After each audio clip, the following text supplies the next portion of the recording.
di mungkin pertengahan 2025 ini akan terjadi pergeseran pendapat di antara dua pemimpin tersebut. Ini. Namun hal ini tidak berdampak kepada ekonomi kerakyatan.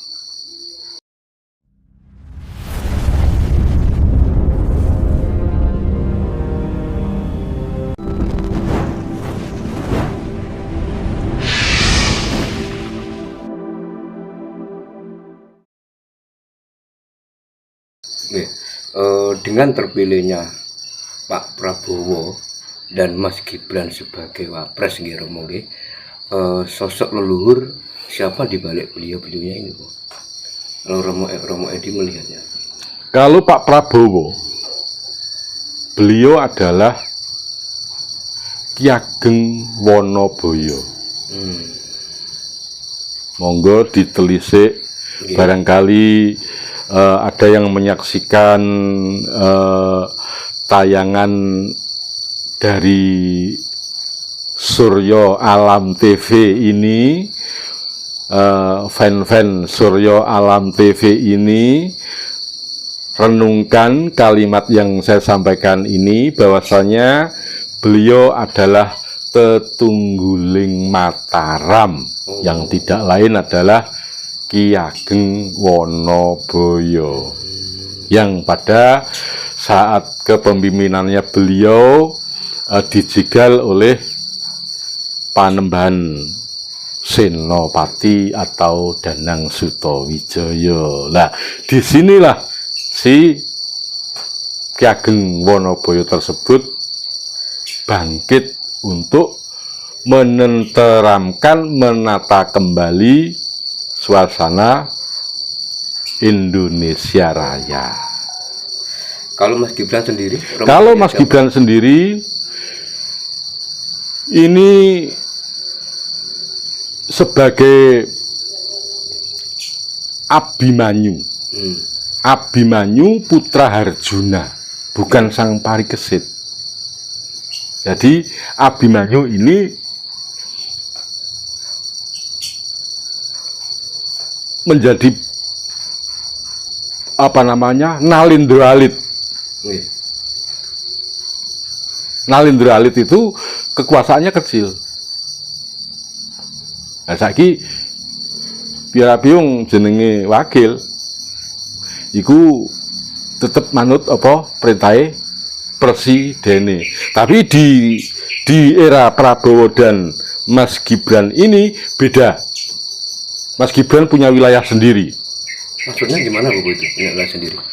Monggo nanti disaksikan. Insya Allah apa yang saya sampaikan ini mendekati kebenaran. Untuk wilayah ibu kota, wilayah bagian barat dan seterusnya, ini akan dikendalikan oleh kepemimpinannya Mas Gibran Buming Raka.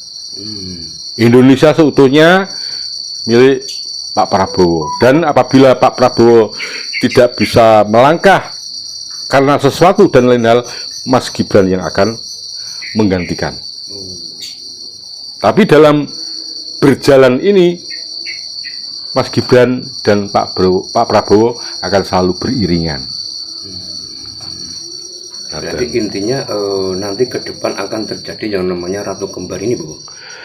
Ya, kalau Ratu Kembar itu, ini begini. Gimana itu, Bu? Jadi Ratu Kembar itu bukan Mas Gibran dengan Pak Prabowo. Oh, bukan. Bukan. Jadi ada sosok yang belum tampak di sini. Ada sosok yang belum tampak, yang nanti akan mengkondisikan Indonesia ini seutuhnya, yang dikelola oleh dualisme kepemimpinan. Itu nanti terjadi pasca pemerintahan Pak Prabowo atau bagaimana, Bu, ini? Itu tampaknya selama sesampainya pelantikan ini belum ada tanda-tandanya. Jadi tetap berjalan sinergi baik gitu. Tapi nanti di mungkin pertengahan 2025 ini akan terjadi pergeseran pendapat di antara dua pemimpin tersebut. Ini. Namun hal ini tidak berdampak kepada ekonomi kerakyatan. Jadi begini, Ratu Kembar itu selalu ada, dari dulu selalu ada, dan ini akan terjadi lagi. Jadi misalnya sebut saja wilayah Singasari antara Arjasa dengan Jayakatwang, podo-podo mimpine. Mongko Jayakatwang digelang-gelang tapi geger karo dulure dhewe. Majapahit pun begitu, antara Brawijaya dengan Bre Wirabumi yang ada di wilayah Blambangan itu, ya kan, Ratu Kembar. Nah, terjadi lagi di era Mataram antara Pangeran Sekar Sedolepen Surawiyoto dengan Sultan Trenggono. Terjadi lagi antara Sultan Hadiwijoyo dan Aryo Penangsang. Bahkan yang baru-baru ini juga terjadi di wilayah Kasunanan Surakarta Hadiningrat antara ingkang ngerso dalem ingkang sinuwun Sri Susunan Pakubuwono dengan Rai Dalem, ya kan? Dan dua-duanya juga mengukuhkan dirinya sebagai Pakubuwono yang ke-13. Tapi kepemimpinannya bagaimana? Apik, tentrem. Walaupun ada pergeseran sak jabane tembok boten mireng, walaupun ada pergeseran pendapat di luar tembok tidak terdengar. Nah, ini karena apa? Panguwasa dalem yang berbudi bawa keleksono yang bisa menutup tentang aib yang ada di dalam kedatan sendiri, dan ini pun akan terjadi seperti itu. Pak Prabowo nanti akan dibayang-bayangi oleh orang yang berambisi untuk memimpin, mempunyai kemampuan yang sama, kekuatan yang sama, namun tidak akan berdampak pada wong cilik. Insya Allah pada 5 sampai 10 tahun ke depan Indonesia akan menjadi negaranya dunia.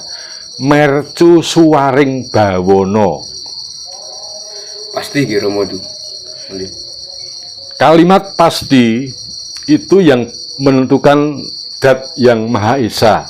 Manusia seperti kulo penjenengan hanya mampu berdoa semoga yang dicita-citakan oleh leluhur bangsa ini akan tercapai. Karena apa? 500 tahun lebih, dan 500 tahun itulah waktunya kembali ke negara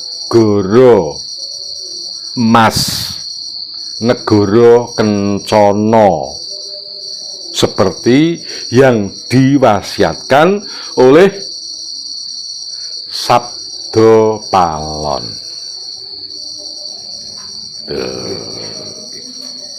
Besok sakwise 500 tahun aku nagih janji. Lah ini terjadinya prahara, terjadinya musibah bencana yang luar biasa.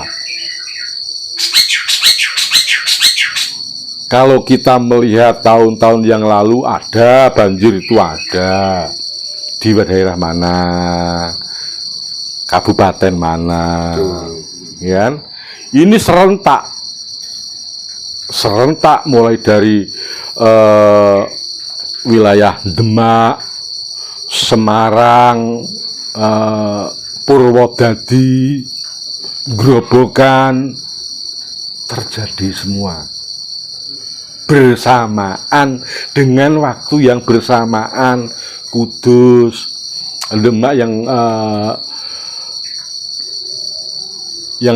adem ayem tiba-tiba kelepan banyu sak mono gedene gitu.